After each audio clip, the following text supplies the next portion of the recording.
10 minute Kejriwal का नाम ही नहीं लिया। आप कांग्रेस कांग्रेस कांग्रेस, आप जिस खड़े पे खड़ा ये मेट्रो, आप क्यों नहीं बोलते हो? शैला दीक्षित की देन है, क्यों नहीं बोलते आप? तो बोलने में शर्म क्यों आ रही है आपको? जिस बंदे ने काम करे, जिसने काम करे उसका नाम क्यों नहीं लेता? क्या राहुल है?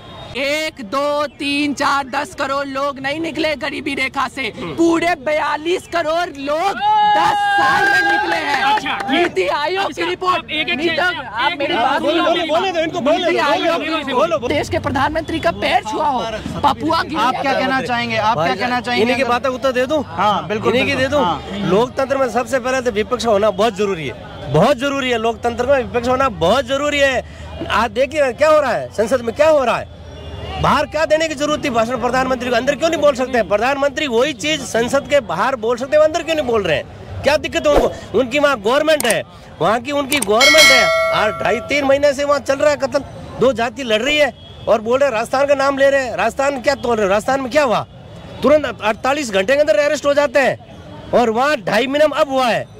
क्या कहना चाहेंगे सर? मैं आपको बता देना, इन्होंने विपक्ष की बात कही। विपक्ष देश में जरूर होनी चाहिए, पर भ्रष्टाचारी नहीं होनी चाहिए। भ्रष्टाचार में जो सुनिए सर, इनका रिसेंट बात है, सबको याद ही होगी। अजीत पवार 70,000 करोड़ का घोटाला है जी, ठीक है, सबको याद है। 70,000 करोड़ का प्रधानमंत्री का बयान था कि इन्होंने 70,000 करोड़ का घोटाला करा है। 2 दिन बाद वो सरकार में शामिल हो गए। आज उसी वित्त मंत्री को, उसको वित्त मंत्री बना दिया है महाराष्ट्र का। मालूम है आपको?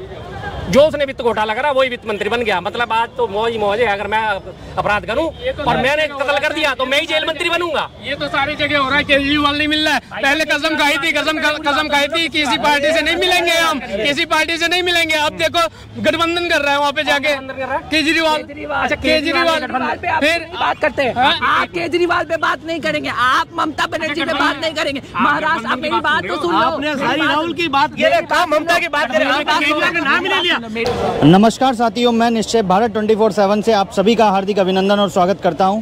जैसा कि आप सभी को पता है कि भारत 24/7 ने मुहिम छेड़ रखी है कि आगामी 2024 के इलेक्शन से पहले हम 29 स्टेट घूमेंगे। आज हम आए हैं दिल्ली, मेरे पीछे देख सकते हैं लाल किला।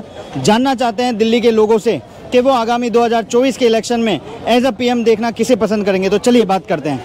हेलो भैया। हेलो। 2024 के इलेक्शन में आप एज अ पीएम किसे देखना पसंद करेंगे? देखिए 2024 के इलेक्शन में मैं और पूरी भारत की जनता नरेंद्र मोदी को वापस देखना चाहती है। नरेंद्र मोदी ही क्यों? देखिए मोदी सरकार ने पिछले 9 वर्ष में वह कार्य कर दिखाया है जो कांग्रेस की गवर्नमेंट पिछले 70 सालों में नहीं कर पाई थी। राहुल गांधी क्या कहते हैं कि जब हम कांग्रेस सरकार सत्ता में आई आज़ादी के बाद, तब देश में एक सुई नहीं बनता था। 70 साल में वो सुई नहीं बना पाई। लेकिन आज भारत की सरकार जो पहले टेक्नोलॉजी हम आयात करते थे वो अब हम खुद बनाते हैं और विदेशों में निर्यात करते हैं। आप वंदे भारत को देख लीजिए, आज सिर्फ ये भारत में ही नहीं विदेशों में भी चल रही है। यूपीआई देख लीजिए, इसे भारत ही एक्सेप्ट नहीं करता है। यूरोपियन कंट्रीज, फ्रांस जैसे कंट्री, सिंगापुर में उसके ऐड लगती है। तो मैं ये बताना चाहता हूँ कि मोदी सरकार ऐसे ऐसे कार्य करके दिखाई है जो विपक्ष सोच भी नहीं सकती थी। लेकिन अभी जो हालात है वो है कि इंडिया जो है गठबंधन सरकार बना रही है, तो क्या आपको लगता है वो मोदी जी को हरा पाएंगी? देखिए इंडिया जो गठबंधन जहाँ तक बात करे वो चोर चोर मौसेरे भाई जैसी स्थिति है। आप कभी भी एक तराजू में मेढकों को नहीं तौल सकते हैं। एक को डालिए तो दूसरा छिटक जाता है। पटना में इन्होंने जब बैठक किया था तो इनके जो अरविंद केजरीवाल है वहाँ से ही भाग गए थे। शरद पवार जी के पार्टी से अजीत पवार निकल के भाजपा में शामिल हो गए। इन्होंने क्या पटना में तय किया था कि शिमला में जाकर बैठक करेंगे, फिर शिमला से हटकर ये बेंगलोर चले गए। और बेंगलोर में क्या हुआ? बेंगलोर में वहाँ के जो तथाकथित समाजवाद के नेता है अखिलेश यादव, ये सब किससे आए? प्राइवेट चार्टर्ड प्लेन से आए। अपने समाजवाद के नेता प्राइवेट चार्टर प्लेन से आ रहे हैं। उद्धव ठाकरे जिन्होंने एक टाइम पे उनके पिताजी विचारधारा जिनकी ऐसी हिंदुत्व वाली थी, वो आज कांग्रेस से मिलकर अराजकता फैलाने वाली राजनीति पर आ गए हैं।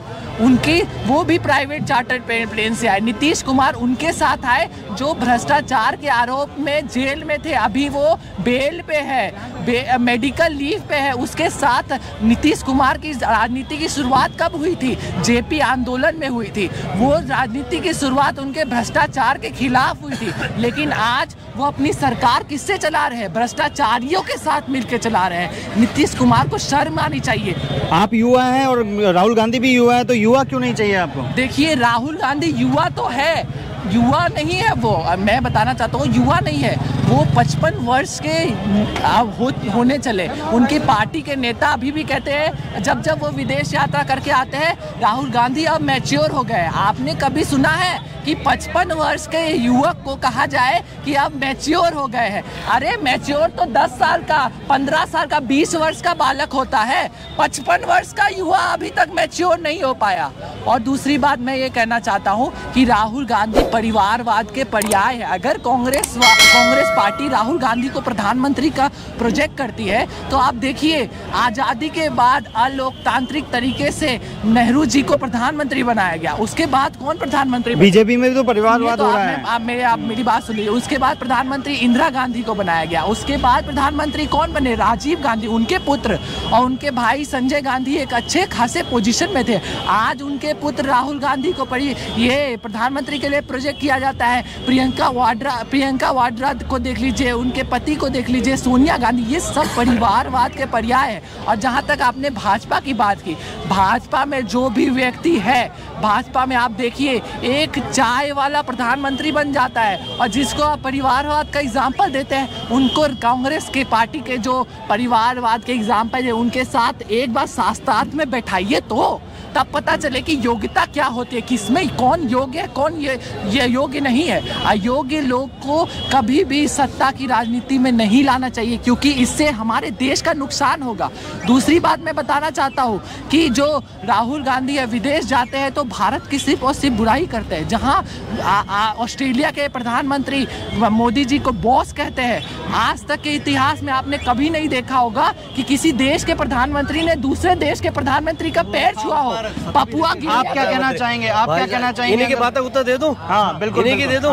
लोकतंत्र में सबसे पहले तो विपक्ष होना बहुत जरूरी है, बहुत जरूरी है। लोकतंत्र में विपक्ष होना बहुत जरूरी है। आज देखिए क्या हो रहा है, संसद में क्या हो रहा है। बाहर क्या देने की जरूरत थी भाषण प्रधानमंत्री को? अंदर क्यों नहीं बोल सकते? प्रधानमंत्री वही चीज संसद के बाहर बोल सकते हैं, अंदर क्यों नहीं बोल रहे हैं?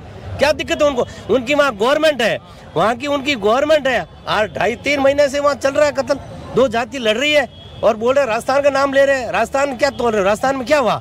तुरंत 48 घंटे के अंदर अरेस्ट हो जाते हैं। और वहाँ 2.5 महीने अब हुआ है।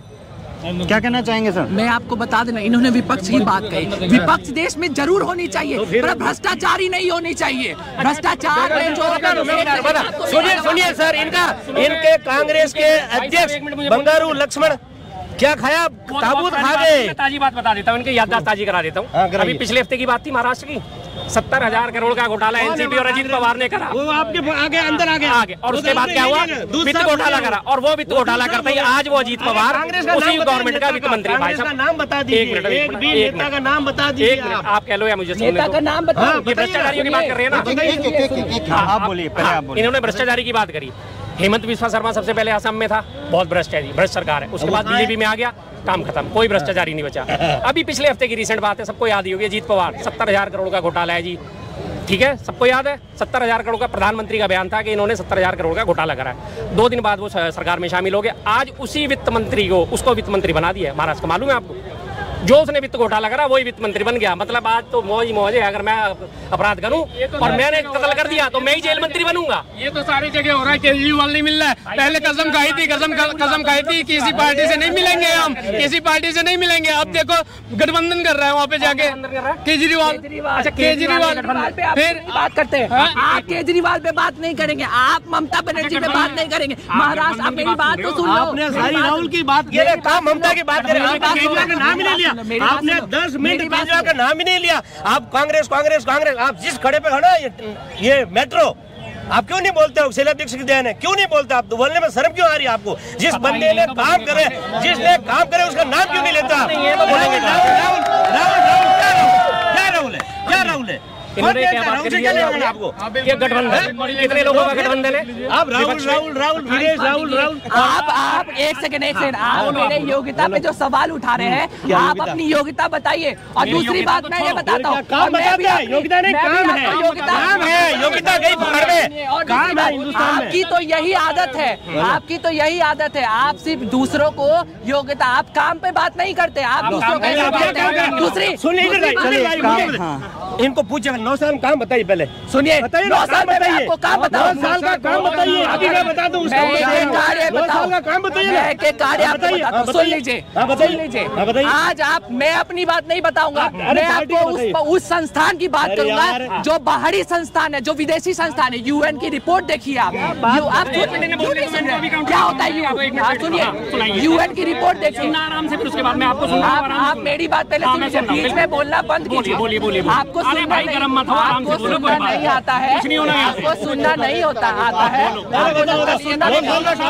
पूरी भारत की जनता आपकी आवाज सुन रही है, बोलिए। देखिए, यूएन की रिपोर्ट के अनुसार भारत में 1, 2, 3, 4, 10 करोड़ लोग नहीं निकले गरीबी रेखा से, पूरे 42 करोड़ लोग 10 साल में निकले हैं। नीति आयोग की रिपोर्ट, आप मेरी बात नीति आयोग, बीच में आप मत बोलिए, इन्होंने बोला 42 करोड़ लोग निकले, उसी में आपकी केंद्र सरकार 80 करोड़ गरीबों को मुफ्त राशन दे रही है, जिसकी बार बार हमेशा हेडिंग आती है 80 करोड़ गरीबों को मुफ्त राशन दिया जा रहा है। आप ये बताइए, तो लिया ना कि 80 करोड़ ये लोगों को मुफ्त राशन मिला है, इसलिए मिला है, गरीब है इसलिए। एक तरफ तो 42 करोड़ निकल गए, दूसरी तरफ 80 करोड़। आप इतने लोग खड़े हो, आप इतने लोग खड़े हो, 9 साल में कोई काम आप गिना सकते हो, बता सकते हो? गिना रहा हूँ, डंडे की चोट पे गिना रहा हूँ। ये जनता, ये आप यूएन में जाइए, यूएन में जाइए, मैं बीजेपी का प्रवक्ता नहीं हूँ, मैं भी जनता का हिस्सा हूँ और मैं जवाब दे रहा हूँ आपको। आप सुनना क्यों नहीं चाहते? सुनना क्यों नहीं चाहते? मैं भी तो जनता हूँ, मैं तो युवक हूँ, मेरी बात तो सुन लो, मेरी बात तो सुन लो। पिछले 70 साल में जो कांग्रेस और विपक्ष अराजकता की राजनीति करती थी, तुष्टीकरण, वो मुद्दा उठाती थी जिसमें देश में धार्मिक हिंसा हो, जैसे राम मंदिर वही बनाएंगे, तारीख नहीं बताएंगे। आज बीजेपी ने वो भी करके दिखाया। जो काम के, आप दूसरी बात सुनिए ना, पास यही 3 काम होते हैं। यूएन कर रहे हो, रिपोर्ट बताइए, हिंदुस्तान की रिपोर्ट बताइए क्या कह रही है। संसद में पटल में रखिए ना, हमने काम किया, वो बताइए। यूएन कर रहे हो। 2014 में IMF इंटरनेशनल मॉनेटरी, IMF की रिपोर्ट सुन लीजिए, की बात करी कि 42 करोड़ लोग गरीबी रेखा से बाहर आ गए। ठीक है जी, मैं तो भारत की बात कर रहा हूँ, रोज भारत सरकार का बयान आता है 80 करोड़ गरीबों को मुफ्त राशन दिया जा रहा है। 42 ज्यादा है 80 ज्यादा है, मुझे ये बता दो। अरे भैया, मुफ्त राशन गरीबों को नहीं दिया। कोरोना से जो, कोरोना के काल जो पूरे विश्व में आई हुई थी, उस समय उससे जो पीड़ित थे उनको मुफ्त राशन दिया है, गरीबों को नहीं दिया है।